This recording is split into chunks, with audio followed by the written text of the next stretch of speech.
आधुनिक इतिहास के अंतर्गत एक प्रश्न लगातार पूछने की प्रवृत्ति देखने को मिलती है, यह कि अंग्रेजों का अपने पड़ोसियों के साथ कैसा संबंध रहा। भारत में ब्रिटिश शासनकाल के अंतर्गत चाहे वह अफगानों के साथ की बात किया जाए, चाहे बर्मा के साथ बात किया जाए, चाहे नेपाल के या फिर तिब्बत के संदर्भ में, एक प्रश्न निश्चित रूप से इन मुद्दों से संबंधित देखने को मिलते ही हैं। इस वीडियो के माध्यम से हम लोग आंग्ल अफगान युद्ध के अंतर्गत जो कुल 3 आंग्ल अफगान युद्ध होते हैं उसकी चर्चा करते हैं और प्रश्न पूछने की प्रवृत्ति कैसे संभव हो सकती है उसको जानने समझने का प्रयास करिएगा। पहला जो आंग्ल अफगान युद्ध हो रहा है वह 1839 से 42 के दौर में देखने को मिलता है। कुल 3 आंग्ल अफगान युद्ध हुए और पहला जो आंग्ल अफगान युद्ध हो रहा है वह 1839 में शुरू हो रहा है, 1842 तक यह चल रहा है। इस दौर में जो गवर्नर जनरल था वह लॉर्ड ऑकलैंड था। तो पहला आंग्ल अफगान युद्ध 1839 से 42, गवर्नर जनरल लॉर्ड ऑकलैंड। अब ध्यान में यह रखना है कि यह जो पहला युद्ध हो रहा है, इस पहले युद्ध में एक पक्ष में कौन कौन से लोग थे? तो भाई दोस्त मोहम्मद एक तरफ, दूसरी ओर त्रिदलीय गठबंधन, और ये जो त्रिदलीय गठबंधन है उसमें अंग्रेज हैं, पंजाब के राजा रणजीत सिंह हैं, शाह शुजा, यह 3 लोग एक और दूसरी ओर दोस्त मोहम्मद। आमतौर पे लोग बस यही काम करते हैं कि प्रथम आंग्ल अफगान युद्ध कब हुआ, कौन गवर्नर जनरल था, बस यहीं तक ध्यान में रखने का प्रयास करते हैं। लेकिन आगामी परीक्षा को देखते हुए आपको थोड़ी सी और अधिक जानकारी हासिल करने का प्रयास करना है। 1839 से 42 पहला युद्ध किसके किसके बीच, यही लोगों को याद नहीं रहता है। और क्या घटनाएं प्रमुख रही इन युद्धों के अंतर्गत वह भी ध्यान में रखना है हमें। तो दोस्त मोहम्मद एक और दूसरी ओर अंग्रेज प्लस रणजीत सिंह प्लस शाह शुजा, इन तीनों की तिकड़ी एक तरफ और एक तरफ दोस्त मोहम्मद। याद रखना है अंग्रेजों को सिर्फ और सिर्फ हानि होती है, हानि के अलावा अंग्रेजों को कुछ भी प्राप्त इस युद्ध में नहीं हुआ था, अंग्रेजों को नुकसान नहीं हुआ था।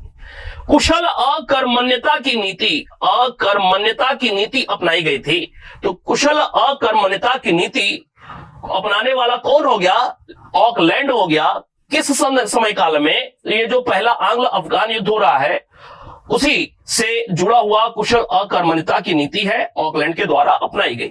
इसी प्रकार यह जो दूसरा आंग्ल अफगान युद्ध हो रहा है, कौन था इस समय? Governor general viceroy lord Lytton था। कब की बात है? तो वर्ष है 1878 से 80।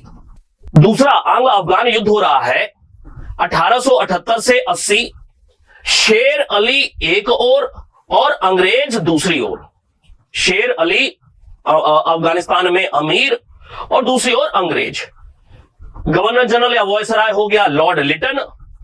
गंडमक की संधि देखने को मिली थी। अब याद रखना है कि गंडमक की संधि इनमें में से किनके बीच हुई थी? अब 4 विकल्प रहेगा और मैं दावे से यह कह सकता हूं कि आप में से अधिकांश लोगों को इसके बारे में जानकारी नहीं होगी। शेर अली का पुत्र था याकूत, उसके द्वारा यह संधि की गई थी।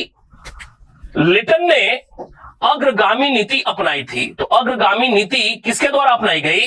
लिटन के द्वारा अपनाई गई। अग्रगामी नीति का संबंध किससे है? अंग्रेज और अफगानों के बीच जो दूसरा युद्ध हो रहा है उससे संबंधित है।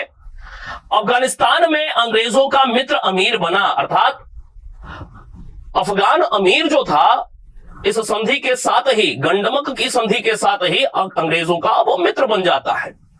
बोलन दर्रा पर अंग्रेजों का अधिकार हो गया, एक और महत्वपूर्ण तथ्य। तो ये जो दूसरा आंग्ल अफगान युद्ध हुआ 1878 से 80 लिटन के समय काल में, इस युद्ध में एक और अमीर शेर अली और अंग्रेज, जबकि गंडमक की संधि के साथ यह युद्ध समाप्त हुआ।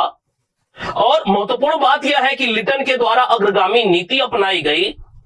अफगानिस्तान का जो अमीर था अंग्रेजों का मित्र बन गया, साथ ही बोलन दर्रा पर अंग्रेजों का अधिकार हो गया। जबकि जो तीसरा आंग्ल अफगान युद्ध हो रहा है वह तीसरा आंग्ल अफगान युद्ध 1919-21 का दौर था। और महत्वपूर्ण बात यह है कि लॉर्ड चेम्सफोर्ड, कौन? लॉर्ड चेम्सफोर्ड इस समय वायसराय के पद पर रहे। 1916 से 21 का समय काल, 1916 से 1921 का समय काल चेम्सफोर्ड का भारत में वायसराय के रूप में। ध्यान में रखना है कि एक और अंग्रेज है तो दूसरी ओर अफगानिस्तान का अमीर कौन है? हबीबुल्ला। हबीबुल्ला और अंग्रेजों के बीच यह तीसरा आंग्ल अफगान युद्ध देखने को मिल रहा है। 1921 में शांति संधि होती है, यह युद्ध समाप्त हुआ।